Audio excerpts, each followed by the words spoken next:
Seguindo então o estudo do livro Umbral, estamos no item 6, Os Ateus. No vídeo anterior estudamos a história de Pascal e nesse vídeo a história que vamos estudar, a segunda história, é a de Marcel. E sua história nos traz a seguinte reflexão. O que acontece com o espírito ao desencarnar e se deparar no plano espiritual com uma realidade que ele tanto negou quando estava no plano físico? O que acontece? Vamos descobrir nesse vídeo.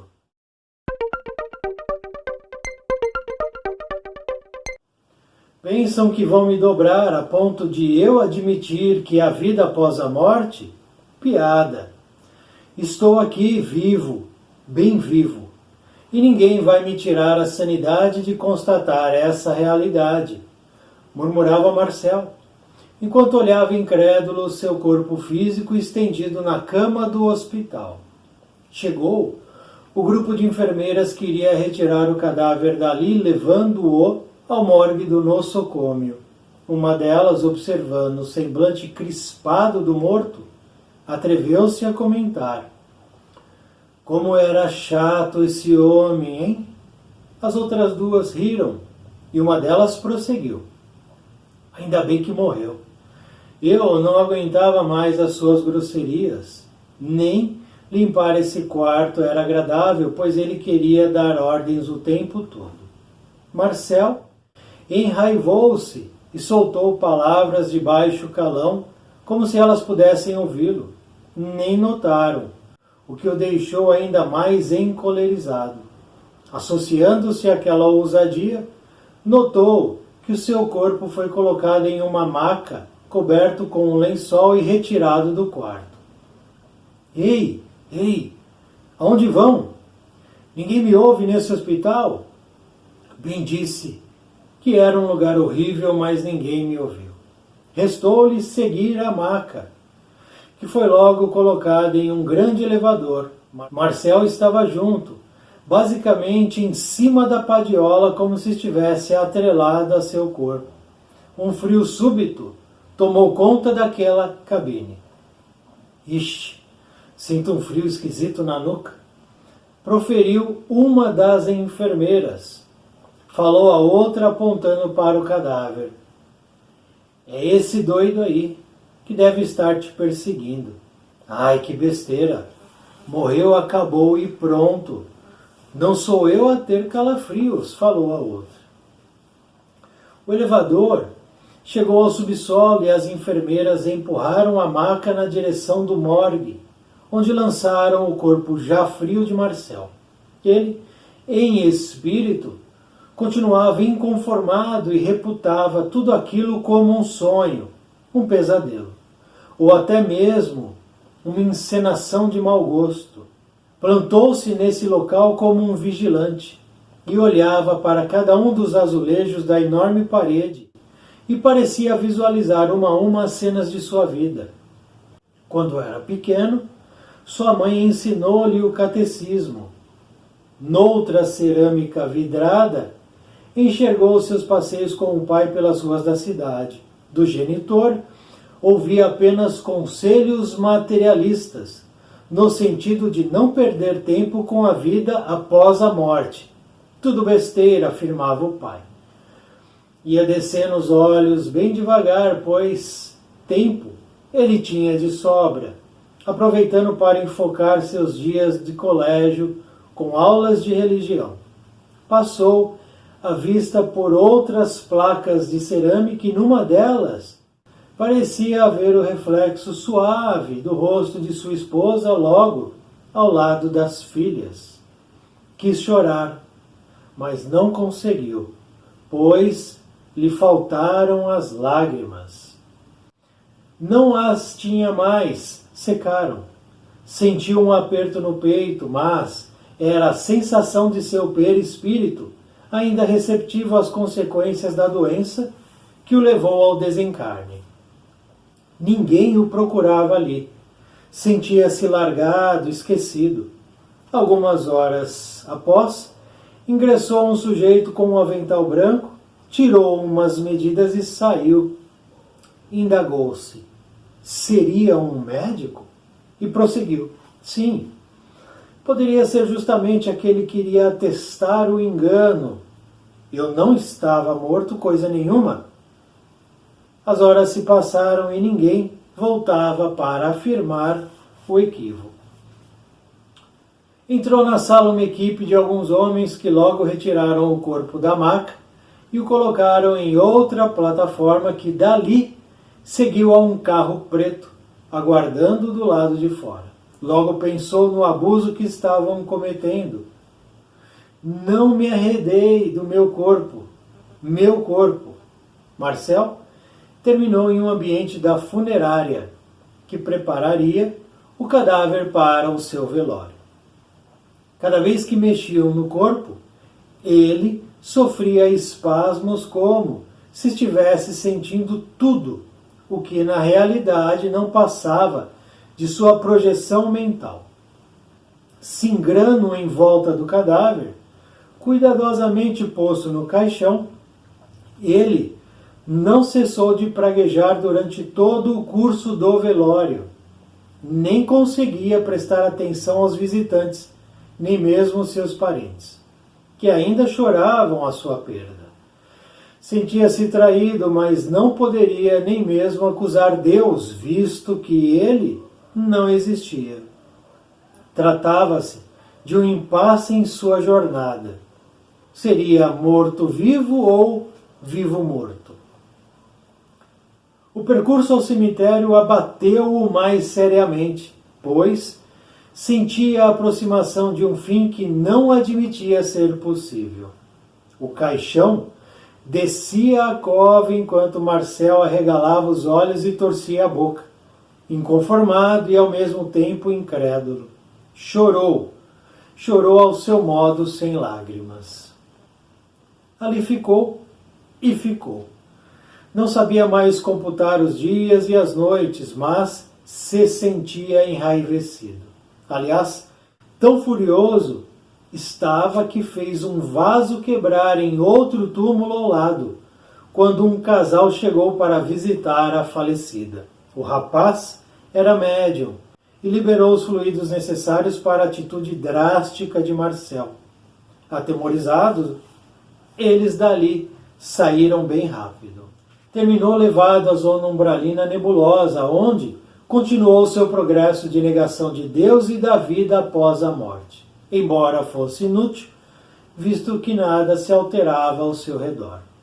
Muito tempo após, quando retornou à crosta terrena, vagando pelo colégio onde lecionou, encontrou-se com uma moça de feições delicadas, sorriso atraente e longos cabelos castanhos, com uniforme escolar.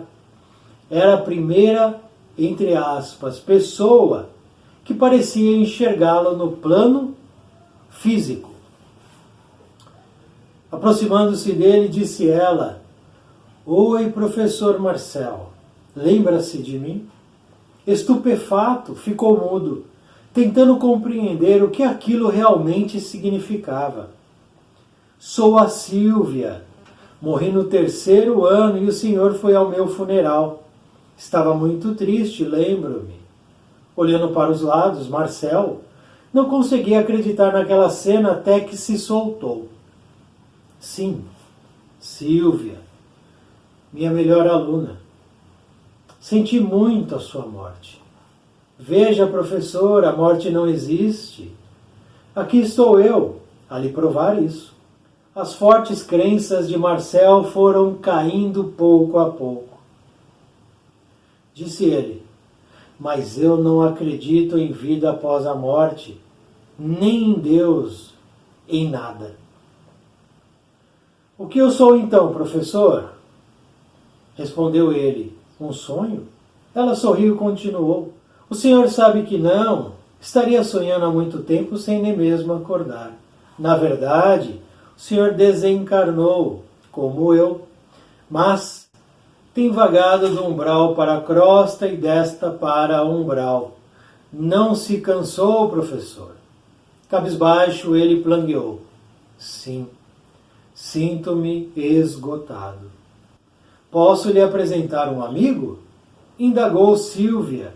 Marcel aqueceu balançando a cabeça. Surgiu então Max, um dos emissários de Alvorada Nova, para encaminhar espíritos que migram entre o umbral e a crosta. Como vai, Marcel? Era a segunda pessoa, entre aspas, que o via depois da morte. Você, como a Sílvia, está morto? Não, Marcel. Nós três estamos vivos. Não percebe a vida fluindo por você? Use o seu bom senso, a sua grandiosa capacidade de raciocínio lógico. Chamado à colocação como professor, ele redarguiu. Nem sei mais como sustentar que inexiste vida após a morte. Se estou aqui, se vi meu próprio enterro, se converso com vocês dois, tudo isso é porque estou vivo. Abata seu orgulho, meu irmão querido.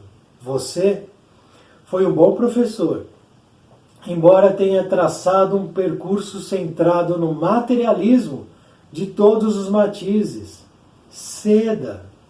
Perceba a presença de Deus em todos os momentos e em todos os cenários. Você tem muito que aprender para poder, no futuro, ajudar a muitos que, como você, negaram a realidade. Marcel limitou-se a concordar com um balançar de sua cabeça e ajoelhou. Foi a primeira vez que sentiu Deus em seu coração. Dali, partiu para outras esferas a fim de aprender e evoluir.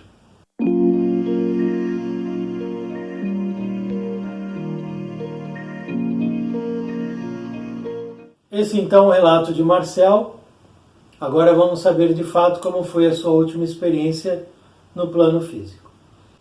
Marcel era um bom professor e querido dos seus alunos, razão pela qual sempre se julgou apto a dizer-se ateu. Valeu-se da cátedra para expurgar a religião da sua vida e de muitos de seus pupilos. Sem perspectiva de vida após a morte, entregou-se a uma vida supérflua, toda calcada no materialismo. Levou seus familiares ao mesmo cenário. Não tinha preparo para enfrentar o desencarne, razão pela qual sofreu um período de transição até ser resgatado. A história de Marcel nos traz elementos importantes para que a gente possa adquirir novos conhecimentos. E novos conhecimentos me proporcionam novas reflexões, que naturalmente farão com que eu comece a refletir quem sou eu, quais são minhas inclinações, tendências, desejos, quais são minhas escolhas, minhas decisões. Se eu entendo isso, eu começo a repensar minhas escolhas, porque a escolha tem um resultado. Quanto melhor eu escolher, melhor o resultado. Se eu escolher de qualquer jeito, o resultado vai ser de qualquer jeito, naturalmente. Se eu escolho bem hoje, amanhã, que é o meu futuro, a curto, médio ou longo prazo, será melhor, se eu souber o que eu estou fazendo. E todas as histórias que temos aqui no canal, todas as reflexões servem exatamente para isso.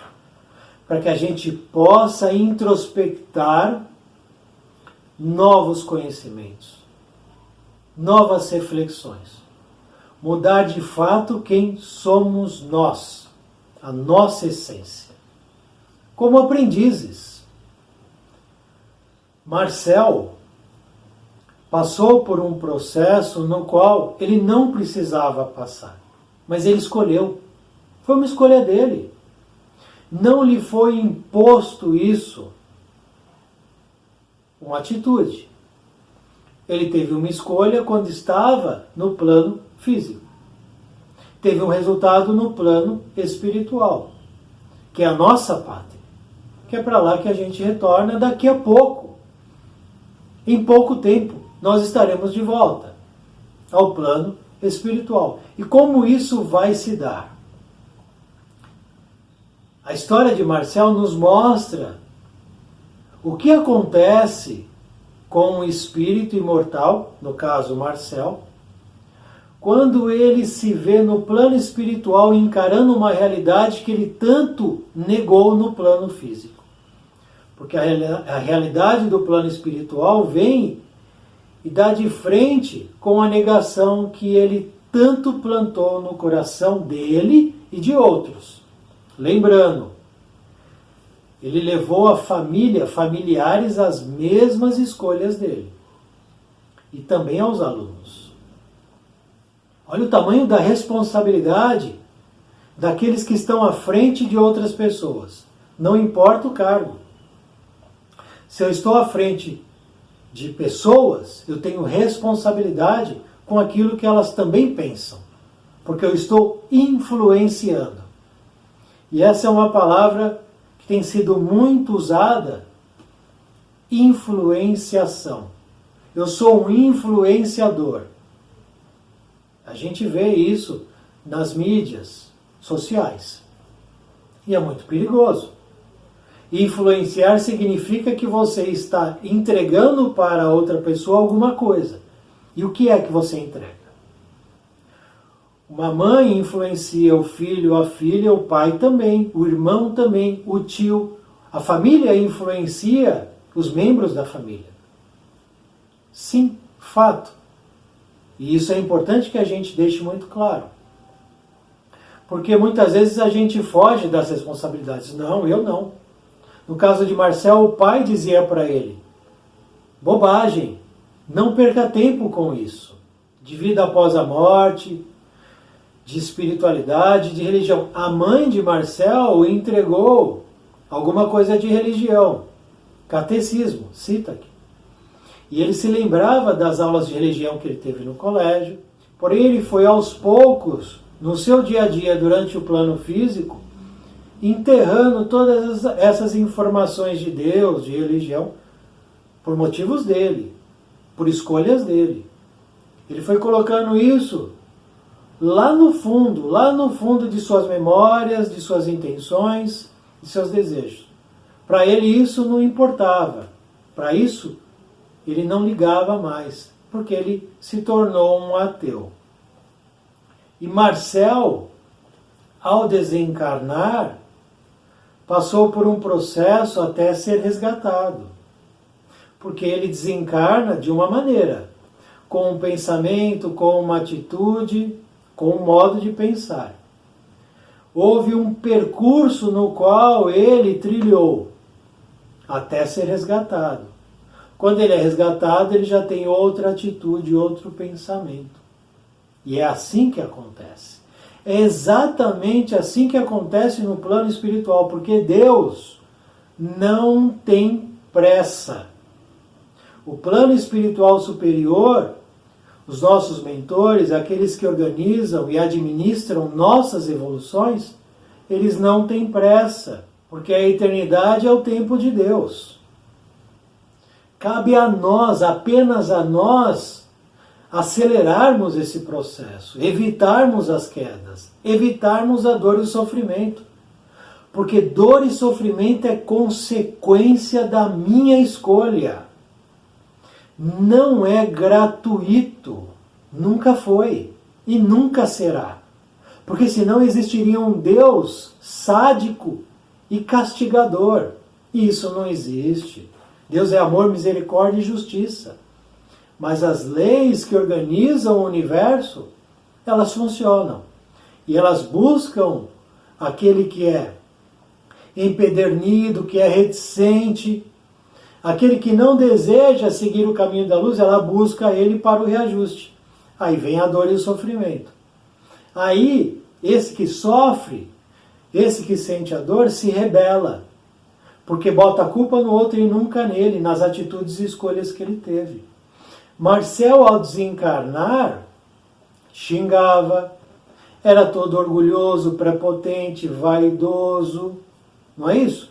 Qual é a primeira frase que ele diz? Primeira frase que ele diz do livro.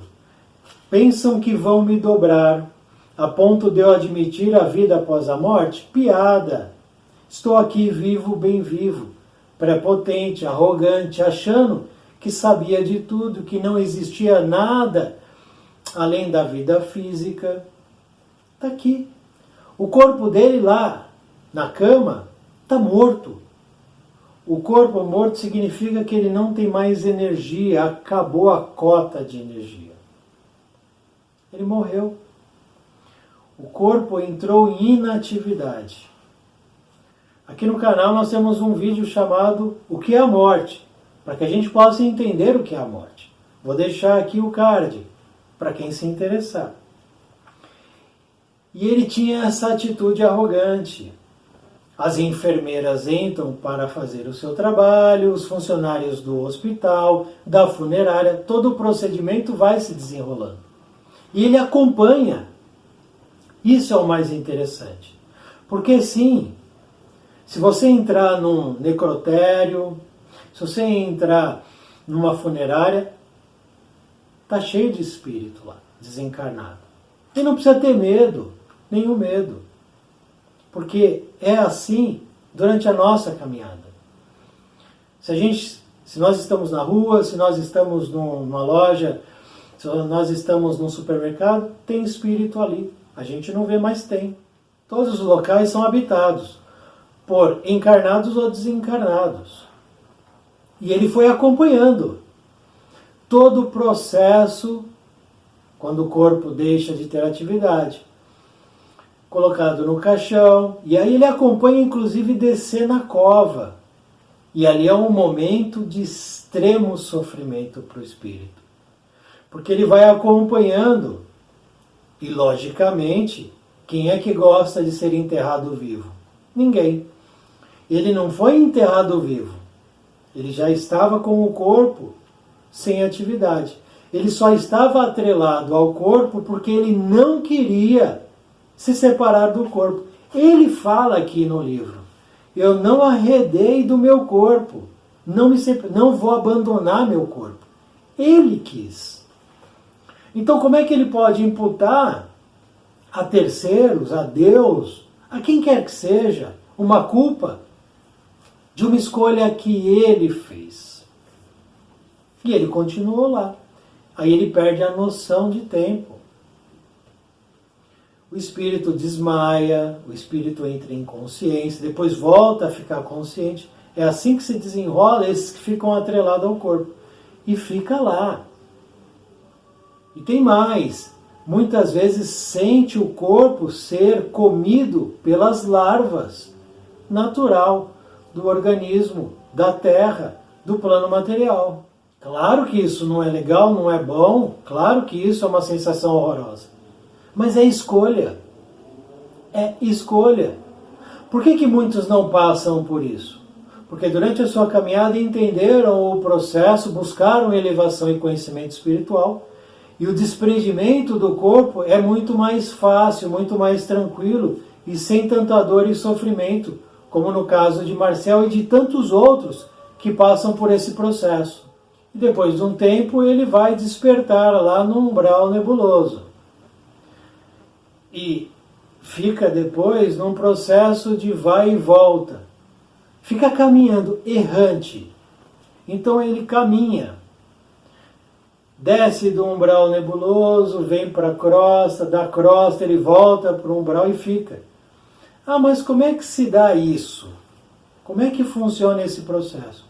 Existem caminhos. Você, onde você está, você tem aí, na tua cidade, você tem calçada, você tem rua, você tem avenida, talvez você tenha até estradas, enfim. É a mesma coisa no plano espiritual. Existem caminhos pavimentados, que ligam áreas. É desse jeito. As trilhas podem ser trilhas muito simples, como essas trilhas de chão batido, até caminhos pavimentados mesmo. Por que não?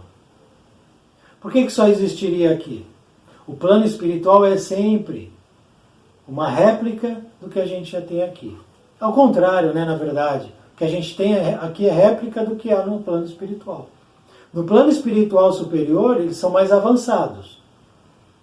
Então a gente tenta fazer aqui o que tem lá. E aí ele caminha. E ele vai para onde? Quando o espírito errante fica caminhando, ele sempre vai voltar para os locais onde ele se sente bem. Onde de alguma maneira o local o atraia. E aí podem ser quaisquer lugares. Qualquer tipo de lugar. Se ele é viciado em sexo, ele vai para o motel. Ele vai para a casa de prostituição para o prostíbulo. Porque ele é viciado em sexo. Então lá tem muito sexo, ele vai lá. Se ele é viciado em drogas, ele vai no local onde os usuários de drogas se reúnem. Se ele é viciado em álcool, ele vai para o bar, para o boteco, para onde o tempo inteiro estão fazendo uso daquela substância. E assim vai, para todo vício.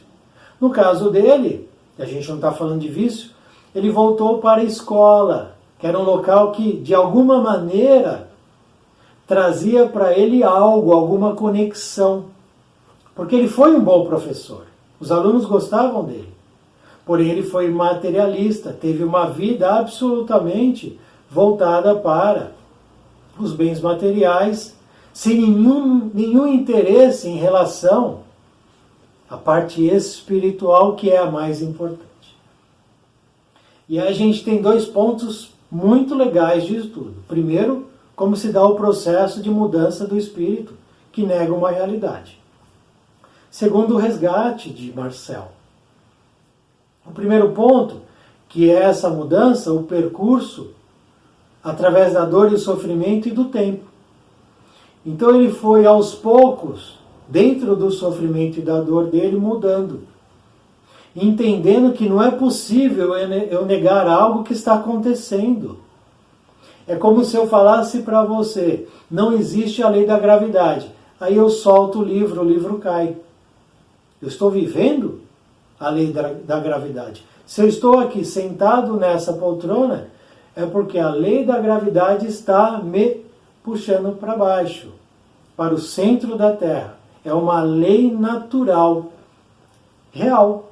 Eu não vejo, mas ela está aqui. Então ele não conseguia mais negar aquilo que durante tanto tempo ele combateu, porque é isso que o ateu faz. Ele passa a vida inteira lutando contra algo que é maior do que ele, que ele vai se arrepender, mas ele passa, por uma escolha, o tempo inteiro lutando contra aquilo. Às vezes de maneira menos aguerrida, outras de maneira bem férrea mesmo, lutando de fato contra uma realidade na qual ele irá no futuro perceber que ele perdeu tempo e energia desnecessariamente. E vai lhe faltar.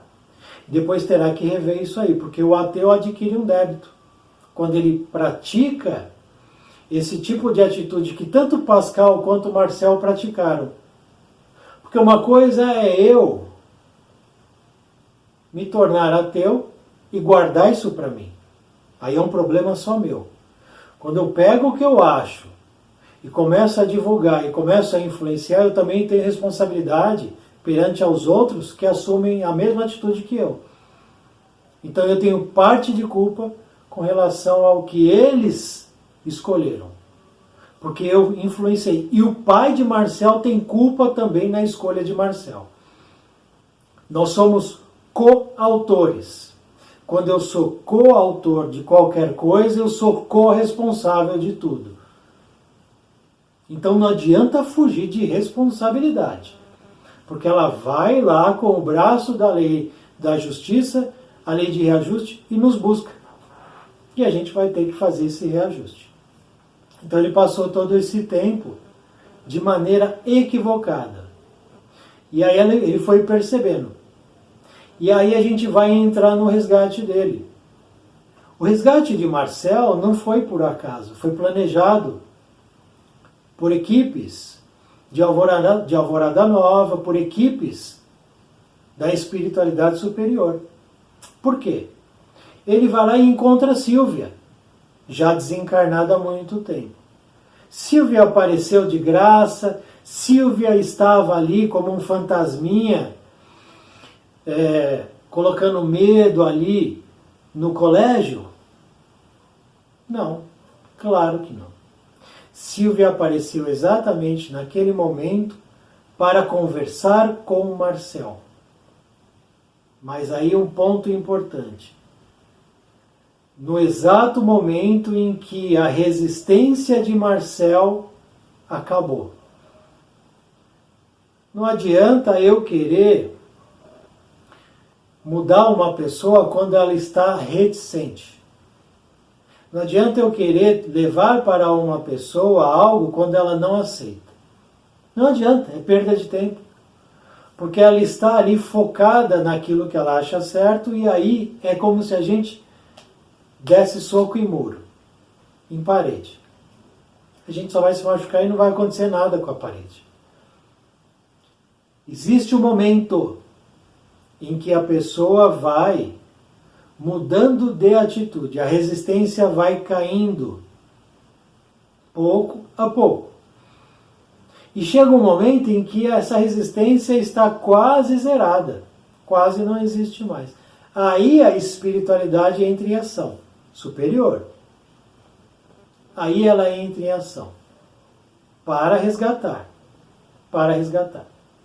E a espiritualidade inferior, que também é inteligente, perversa e astuta, também faz uso desse sistema. Porque eu estou me protegendo, estou me cuidando, mas aí eu começo a me deixar abalar e a minha resistência vai caindo, a espiritualidade inferior vem nesse momento e ataca. Por quê? Porque ela também entende que se eu estou com a resistência alta, ela não vai conseguir nada, não vai ter êxito. Então ela aguarda, fica ali, do teu lado te esperando. Até o momento em que a gente vacila, que a gente vai vacilar. Nossas resistências têm altos e baixos. E aí, esses são os momentos em que as espiritualidades, superior ou inferior, entram em ação. Para atuar, para ajudar ou para derrubar. E Sílvia vai nos pontos exatos, mostra que Sílvia já tinha um conhecimento. Não é um espírito qualquer. Ela já veio instruída e preparada para iniciar um processo de conversação com Marcel, espírito ateu, mas que ali já começava a dar os primeiros passos da mudança de atitude. E ela diz para ele: e o que eu sou então? Um sonho? Claro que não.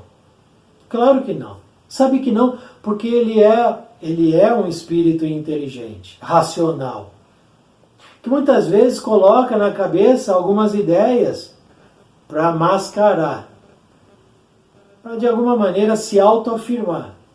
Mas quando ele entra de fato na sinceridade, ele entende que não adianta desmentir. E aí surge Max, um emissário de Alvorada Nova, e aí tem uma informação bem interessante para a gente. Informação nova.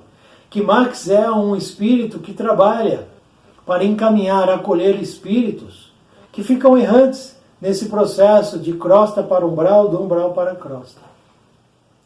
Mostrando a hierarquia que existe, a ordem que existe no plano espiritual superior, em harmonia. Ele aparece e aí trava um rápido diálogo com Marcel e diz para Marcel: meu irmão, abata o seu orgulho, ceda. Não se cansou do sofrimento, da dor, já não deu o tempo para que você assuma de fato que estava errado, que equivocou-se, que está vivendo a realidade que você tanto combateu, que você tanto lutou contra? Ceda sinta em seu coração, e é o que ele diz aqui, perceba a presença de Deus em todos os momentos e em todos os cenários. Porque aquele que não aceita Deus é um rebelde, é um revoltado. É um espírito ainda em marcha atrasada, que terá todo o tempo pela frente para mudar, mas que infelizmente assume essa postura que irá lhe trazer dor e sofrimento. Você tem muito que aprender para no futuro ajudar muitos que, como você, negam a realidade. Marcel, no futuro, vai trabalhar a favor do esclarecimento espiritual, junto àqueles que negam uma realidade espiritual. Ele vai trocar de lado. Ele não será mais aquele que combate Deus, mas será aquele que trabalha na seara de luz. É assim que acontece com todos os ateus. É assim que acontece com todos aqueles que negam a realidade espiritual. Eles irão se deparar com essa realidade, irão mudar o que pensam, o que sentem, vão pedir novas oportunidades de reencarnação para trabalhar aí nesse momento em um outro processo. Ao invés de derrubar, elevar. Ao invés de escurecer, esclarecer, iluminar. É isso. E aí sim, Marcel concorda, abaixa a cabeça e se ajoelha. Quando ele faz isso, ele faz com sinceridade. E ele troca o orgulho pela humildade. E quando a gente abarca no coração a humildade, tudo muda de figura. Tudo muda de figura. Hoje o mundo é composto mais por orgulhosos e egoístas do que por humildes e mansos de coração, caridosos de coração. O mundo, a balança do mundo ainda está muito mais pendente para orgulho e egoísmo, mas está mudando. E essa mudança, ela está avançando com velocidade. Por isso a necessidade da humildade, da caridade e da mansietude no coração. Foi a primeira vez que Marcel sentiu Deus no coração, porque ele se abriu. Quando a gente se abre, tudo muda. Quando a gente se fecha, tudo fica mais difícil. Tudo. Faça essa reflexão na sua vida. Faça essa experiência. Para quem acha que esse vídeo, que esses estudos são tolices, faça essa experiência na sua vida. Feche-se a tudo que é bom. Abra-se a tudo que é negativo. E você terá um resultado. Quando se cansar disso, abra-se para a luz, para as coisas boas, positivas de Deus, da espiritualidade amiga. E feche-se para as coisas negativas, para a mentira, para os vícios, para os sentimentos menos nobres. E você terá um resultado. A partir daí você terá 2 resultados. Qual dos 2 será aquele que mais irá nos ajudar? A resposta, ela é pessoal. A história de Marcel nos mostra, então, que existe um processo de aceitação por conta daquele que tanto tempo negou. E que existem processos de resgates diferentes. Não importa se é no umbral, não importa se é na crosta. Mas acima de tudo isso, está o nosso livre arbítrio, o direito de escolher. Eu escolho. Marcel escolheu, sofreu e escolheu de novo e foi resgatado. Foram escolhas que foram se repetindo. Algumas boas, outras ruins. Quando foi boa, foi recolhido, foi resgatado. Quando foi ruim, a dor e o sofrimento o visitaram. A partir daí a reflexão fica a critério de cada um de nós. Muito obrigado por assistir esse vídeo. Muita paz, muita luz. Salve o nosso Mestre Jesus.